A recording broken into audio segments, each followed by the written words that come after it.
నేను చెప్పేది ఏంటంటే చంద్రబాబు నాయుడు గారు మాటలు చెప్పడం మాని నేను చెప్పినటువంటి డిస్టిలరీస్ మీద ఎంక్వైరీ చేయించి, నేను చెప్పినటువంటి కంటైనర్ టెర్మినల్ మీద విచారణ చేయించి, నేను చెప్పినటువంటి మీ వాళ్ళు చేసే దౌర్జన్యాలు బలవంతపు వస్తువులు ఏదైతే ఉన్నాయో కంపెనీలకు సంబంధించి వాటి మీద విచారణ చేయించు, అదేవిధంగా ఫ్లై యాష్ బల్కర్ల మీద విచారణ చేయించు, శాండ్ క్వారీకి సంబంధించి గ్రావెల్కి సంబంధించినటువంటి క్వారీ మీద విచారణ చేయించు, లేఅవుట్ల దగ్గర డబ్బులు ఎమ్మకుంటుడు కొట్టి వాళ్ళని బ్లాక్మెయిల్ చేసి ఇబ్బందులు పెడుతున్నాడు దాని మీద విచారణ చేయించు. కాబట్టి ఈ పోరాట యోధుడు ధర్మల్ విద్యుత్ కేంద్రాలకు సంబంధించి పోయాడు.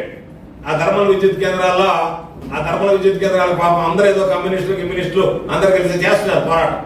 పెద్ద జెండా ఎత్తకపోయాడు. వాళ్ళు మన ఎన్ని చిన్న చిన్న జెండాలు కదా అని ఆ జెండాలని తీసుకొచ్చి ఈ జెండా ఈ పాపం సోమిరెడ్డి పెద్ద జెండా కదా అని సోమిరెడ్డి జెండా నీడలో పెట్టారు. మొత్తం తీసుకుపోయి దగ్గర కూర్చొని అమ్మకపోయాడు. అమ్మి క్యాష్ చేసుకున్నాడు. ఇప్పుడు ఎప్పుడో చెప్పాడు సారా ఉద్యమం అని. అప్పుడు నీకు ఇంత పనితనం ఉంది ఎవరు గుర్తించుంటే ఆ రోజు బేర సారా దగ్గర సారా వచ్చి మనం కూడా ఎవరు ఒక లెక్క కాంట్రాక్టర్ అమ్మకుండేవాడు. ఆ రోజుకి నీలో ఇంత పరిణితి, ఇంత శక్తి, ఇంత యుక్తి, ఇంత చావ, ఇంత కండబలం, ఇంత గుండె బలం ఉన్నాయనేటువంటిది తెలియలే పాపం. నిన్ను ఎవరు కనిపెట్టలేకపోయారు. ఎందుకంటే రాజకీయాల్లోకి రాలేదు కదా. అప్పటికి నీ ప్రావీణ్యం ప్రజలకు తెలియదు కాబట్టి, వాళ్ళు ఎవరు ముందుకు రాలేదు కాబట్టి పాపం నువ్వు ఆ రోజు దాని ఏదో ఉద్యమాన్ని ముందు పెట్టి నడిపించావు. లేకపోతే దాన్నే అమ్మనుకునేవాడు, దాన్నే అమ్మేసిండేవాడు. ఏది సారా ఉద్యమంతోనే నీ అమ్ముడు కార్యక్రమం ప్రారంభమైంది ఈ జిల్లాలో. కాబట్టి తర్వాత ధర్మాల విద్యుత్ కేంద్రాలు వచ్చినా ఏది వచ్చినా సరే ఎవడో ఒకటి చెప్పండి నిన్న ఏదో నాయన పరిస్థితి అంటే ఏమి లేదు సార్. సాధారణంగా కళాకారులు ఏం చేస్తారంటే ఏదన్నా కళను ప్రదర్శించిన తర్వాత తప్పుడు పరిస్థితి కూర్చుంటాడు. అట్లా సోమిరెడ్డి పని ఏంటంటే తప్పుడు పరిస్థితి కూర్చొని ఉన్నాడు. ఎలకలు అయిపోయినాయి ఏం మీరు కానీ అని చెప్పి తప్పుడు పరిస్థితి తప్పుడు మీద కూర్చొని ఎవడన్నా వస్తే ఆ తప్పుడు మీద వేసుకోండి అని చెప్పాను. కళాకారులు చేసే పని ఏంది, ఎవడన్నా ఒకటి మామూలుగా ఏదన్నా ఒక ప్రదర్శన ఇస్తే ఆ ప్రదర్శన అయిపోయిన తర్వాత ఏం చేస్తారంటే పేద కళాకారులు కానీ యాచకులు కానీ దుప్పటి ఒకటి పరిస్థితి కూర్చుంటారు.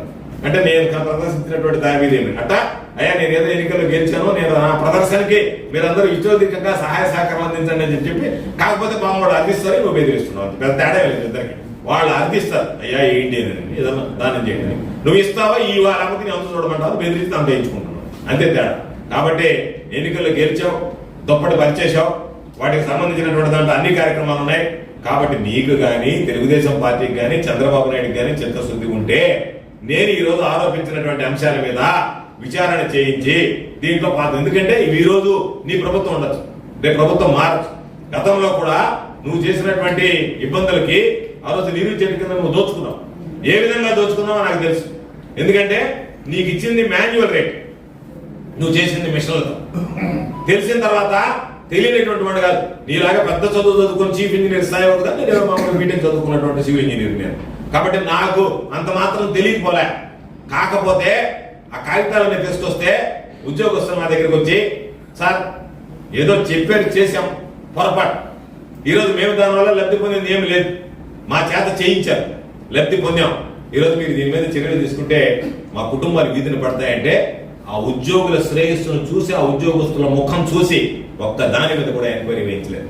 ఆ రోజు నువ్వు దోచుకున్నావు, నీరు చెట్టు మీద నిన్ను గతంలో చెప్పాం, కానీ ఎందుకు విచారణ వేయించలేదు అంటే వాళ్ళ పాప ఉద్యోగస్తుల ముఖం చూసి విచారణ చేయించలేదు.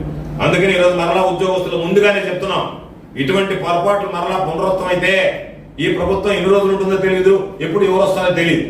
మరలా ప్రభుత్వం మారినప్పుడు ఖచ్చితంగా వీటి మీద విచారణలు జరుగుతాయి. మీకు ముందుగానే చెప్తున్నాం, ఈసారి విచారణ నుంచి అప్పుడు తప్పించుకోలేడు. పోయినసారి మీరు వచ్చి అడిగారు కొన్ని సందర్భాలలో అనేక రకాలైనటువంటి శాఖలు, ఇరిగేషన్ కావచ్చు, మరొకటి కావచ్చు అనేక శాఖలు వచ్చి అడిగితే అప్పుడు సరేనని చెప్పి దాన్ని పెద్దగా పట్టించుకోలేదు. ఎవరి మీద కూడా విచారణ తేలేదు, ఎవరి మీద కక్ష సాధింపులకు పాల్పడలేదు, రెడ్ బుక్కో మరొక బుక్కో రాసుకోలేదు, ఆ రాసుకునేటువంటి అవకాశం లేదు, అవసరం లేదు. కాబట్టి ఈసారి మాత్రం ఉద్యోగస్తులు అందరినీ, జనక ఉద్యోగస్తులు పాపం కొంతమంది రిటైర్డ్ అయ్యి పాపం పెన్షన్ వచ్చేటువంటి టైంలో జైలుకు పోవాల్సినటువంటి పరిస్థితి వస్తుంది. మీకు మిమ్మల్ని ఎవ్వరూ కాపాడలేదు మీరు చేసేటువంటి పనులకి. ఎందుకంటే ఎక్కడ ఏది అన్లోడ్ అయిందనేటువంటిది ఎప్పుడైనా భవిష్యత్తులో తెలుసుకోవడం పెద్ద పని కాదు, సులభమైనటువంటి పని. కాబట్టి ఇవన్నీ వాస్తవాలు బయటపడతాయి.